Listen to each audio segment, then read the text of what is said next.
اعوذ باللہ من الشیطان الرجیم بسم اللہ الرحمن الرحیم۔ کون سے وہ انسان ہیں کہ جو حیوان سے بھی بدتر ہیں، پست ہیں؟ کون سے وہ انسان ہیں کہ جو فرشتوں سے افضل ہیں، برتر ہیں؟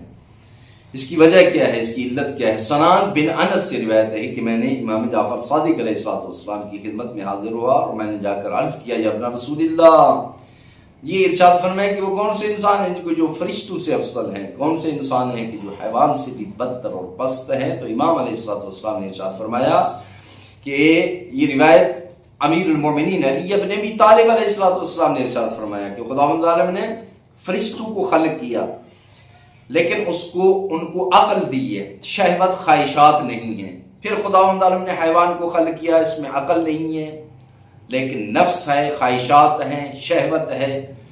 تیسری مخلوق ہے انسان، خداوند عالم نے انسان کو خلق فرمایا، اس میں عقل بھی ہے اور شہوت بھی ہے۔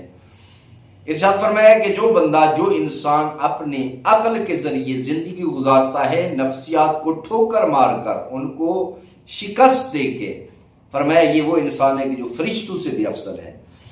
لیکن جو بندہ اپنی زندگی گزارتا ہے خواہشات اور نفس کے ذریعے اور عقل کا کہنا نہیں مانتا، عقل کو پیچھے چھوڑ دیتا ہے، فرمایا یہ وہ انسان ہے کہ جو حیوان سے بھی بدتر ہے۔ السلام علیکم ورحمۃ اللہ۔